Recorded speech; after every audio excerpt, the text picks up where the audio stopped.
Welcome back to the channel. Today we're going to talk about Onan and whether or not God killed him for spilling his seed or possibly for another reason. Most conversations concerning Onan, unfortunately, are surrounding the issue of masturbation, and the reason is going to become obvious once we look at the passage. When we read the passage in its larger context, it becomes clear that the sin of Onan was not actually spilling his seed, but for another reason, which we will explain as we go on. The passage reads in Genesis 38, 6 through 11. Judah got a wife for Er, his firstborn, and her name was Tamar. But Er, Judah's firstborn, was wicked in the Lord's sight, so the Lord put him to death.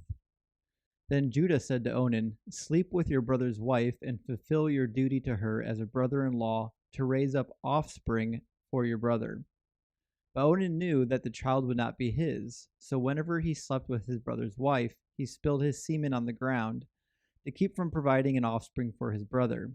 What he did was wicked in the Lord's sight, so the Lord put him to death. Then Judah said to his daughter-in-law Tamar, "Live as a widow in your father's household until my son Shelah grows up." For he thought, he may die too, just like his brothers. So Tamar went to live in her father's household. The sin of Onan should become a little bit more clear when we focus in on verses 8 and 9. Judah said to Onan, "Sleep with your brother's wife, and fulfill your duty to her as a brother-in-law, to raise up offspring for your brother." But Onan knew that the child would not be his, so whenever he slept with his brother's wife, he spilled his semen on the ground. Here it is made clear that the sin is not just spilling the semen on the ground. It's his refusal to do his duty to his brother and to his sister-in-law. Not only did he not do his duty to his sister-in-law, but he pretended like he was, all the while reaping the benefits of doing these actions, while not actually providing her with the heir that she needs to continue her lineage.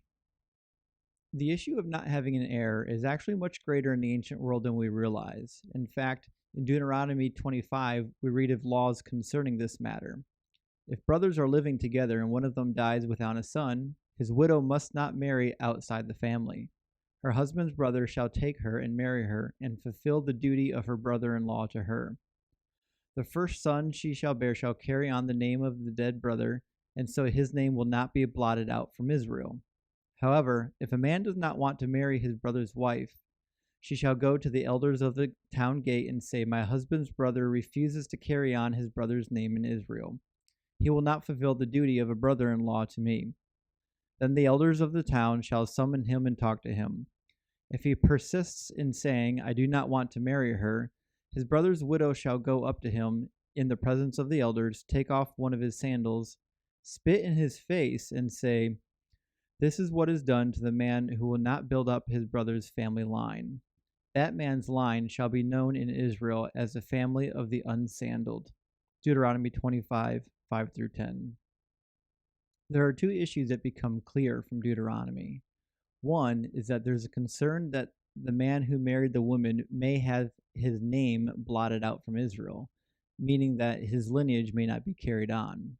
The second issue is that the woman who has lost her husband has no means of sustaining the family or sustaining herself, meaning if she has daughters or if she has her own needs going unfulfilled, then she's probably going to have to be reliant on the charity of others, or she may be even forced into prostitution. In fact, if we read the rest of the story, this is exactly what happens to Tamar. Tamar, playing the role of the harlot, actually tricks her father-in-law into getting for her what she was owed. We'll read through the passage. Then Tamar was told, "Your father-in-law is on his way to Timnah to shear his sheep."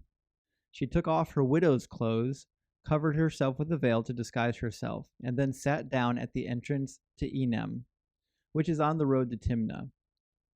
For she saw that although Shelah had grown up, she had not been given to him as a wife.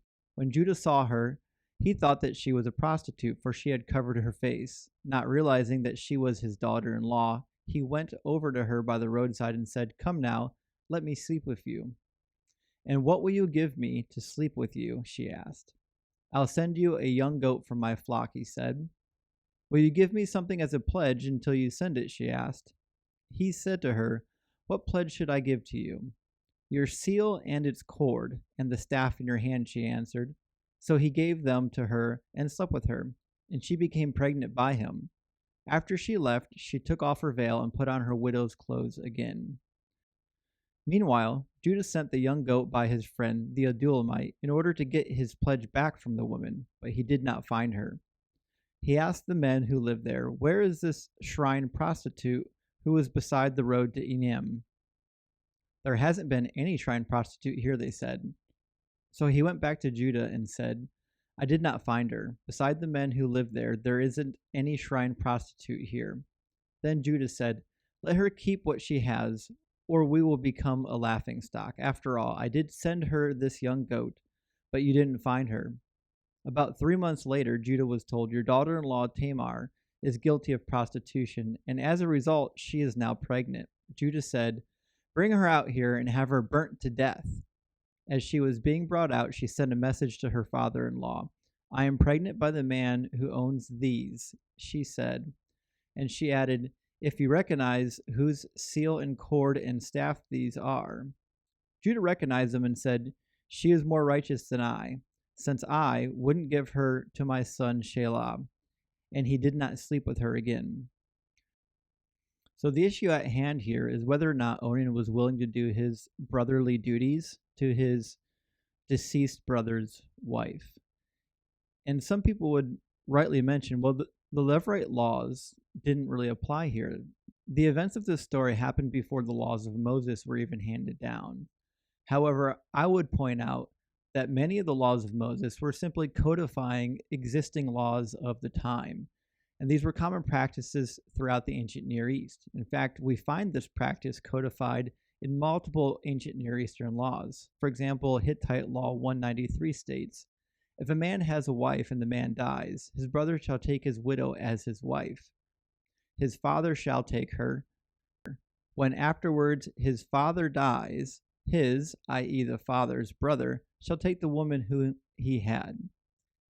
In the Gortine law, law number 14, it states, "The heiress shall marry the brother of the father, the eldest of those living. If there be more heiresses and brothers of the father, they shall marry the eldest in succession.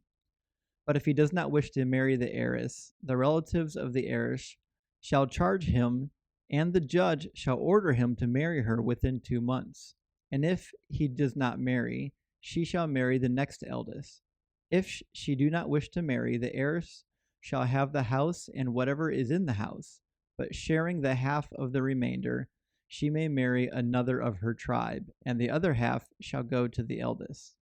In the Middle Babylonian laws, law number 30, it states, "If a father has conveyed or brought the betrothed gift to the house of his son's prospective father-in-law, with the woman not yet married to his son, and another son of his, whose wife is living in her father's house, has died, he shall give his dead son's wife in marriage to his other son, whose father-in-law's house he has brought the gift. If the girl's master, who has received the gift, is not willing to give up his daughter, if he wishes, the father who brought the gift may take his prospective daughter-in-law and marry her to his son.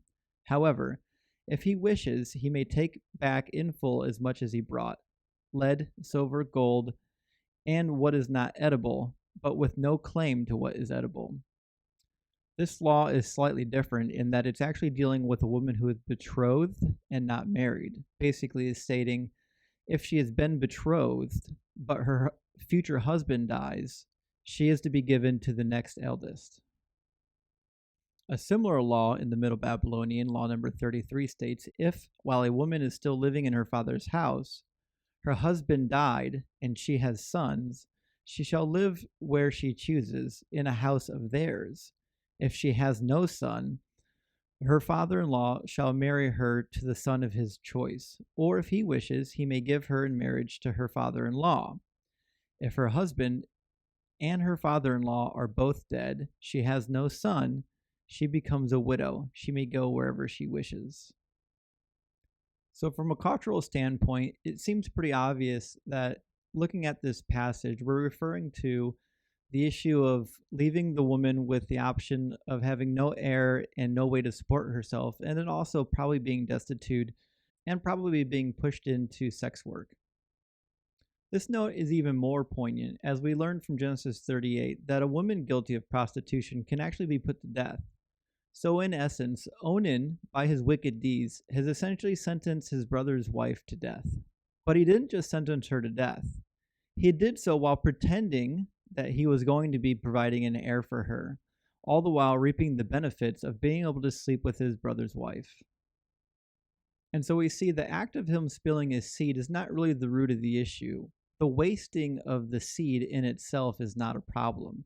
It's the fact that that seed was supposed to be providing a lineage for his brother and providing a way for his brother's wife to be able to survive without having to resort to prostitution. And thus, many of the questions of the Bible can be answered simply by reading the passage within the wider context and understanding the customs of the ancient Near Eastern culture in which the Bible was written. As always, thanks for watching. Please like and subscribe. And for future videos, you can ask and make requests in the comments. Or if I missed something, please feel free to correct me. Or if there's another theory that can explain this passage, certainly leave it in the comments. I'm open to learning and to revising any of these videos.